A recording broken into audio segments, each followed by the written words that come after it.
తొలుకారు మెరుగు కైవడి తళతళమని మేను మెరవ ధగధగమనుచున్ కలుముల నీనెడు చూపుల చెలువంబుల మొదలిటెంకి సిరిపుట్టెన్రుపా. క్షీరసాగరం నుంచి లక్ష్మీదేవి పుట్టింది.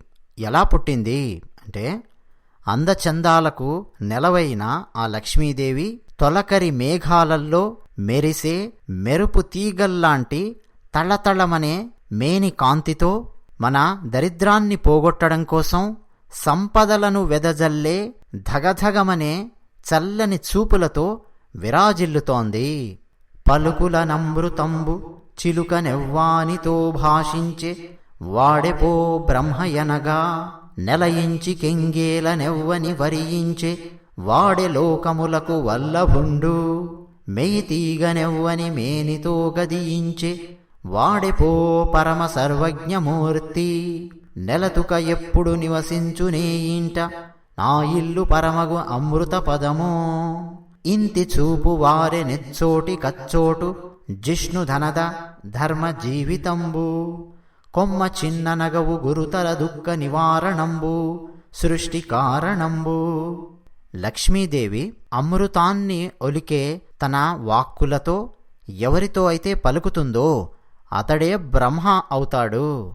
ఎవరినైతే ఆమె మెచ్చుకుంటూ తన అందమైన చేతితో వరిస్తుందో అతడే అన్ని లోకాలకు అధిపతి అవుతాడు. తీగలాంటి ఆమె దేహాన్ని ఎవరి దేహం పక్కనైతే చేర్చి నిలబడుతుందో ఆయనే సర్వజ్ఞుడైపోతాడు. ఏ ఇంట్లో అయితే ఎప్పుడూ లక్ష్మి నివసిస్తూ ఉంటుందో ఆ ఇల్లు అమృత నిలయమైపోతుంది. ఆమె చల్లని చూపులు ఎటువైపు చూస్తాయో అక్కడ దేవేంద్రుడు, కుబేరుడు, యముడు మొదలైన వారందరూ ఆహా మాకు జీవితం కలిగింది అని అనుకుంటారు. ఏ లక్ష్మీదేవి యొక్క చిరునవ్వు అయితే దుఃఖాన్ని పోగొడుతుందో ఆ లక్ష్మీదేవి ఈ సృష్టిని మొత్తం ప్రకాశింపజేస్తోంది. భావించి ఒక మాటు బ్రహ్మాండమంతయున్ ఆటల బొమ్మరిల్లని తలంచు బోలించి ఒక మాటు భువనంబులన్నీయు తన ఇంటిలో దొంతులని తలంచు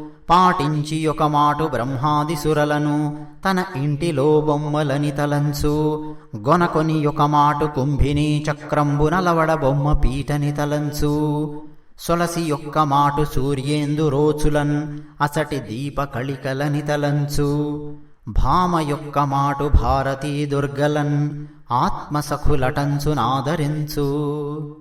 లక్ష్మీదేవి ఒక్కొక్కసారి ఈ బ్రహ్మాండాన్ని మొత్తం తన బొమ్మరిల్లు అని భావిస్తూ ఉంటుంది. చిన్నపిల్లలు గనక బొమ్మరిల్లు అని చెప్పి కట్టుకొని ఆడుకుంటూ ఉంటారే, అలాంటిది ఈ బ్రహ్మాండము తనకు అని భావిస్తూ ఉంటుంది.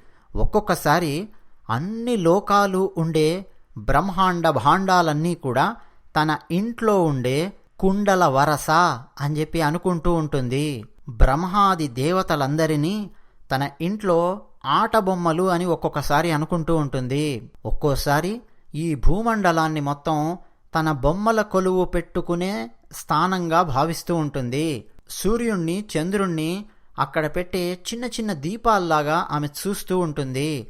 సరస్వతీదేవిని, పార్వతీదేవిని తన ఆత్మ సఖులు అని ఆదరిస్తూ ఉంటుంది.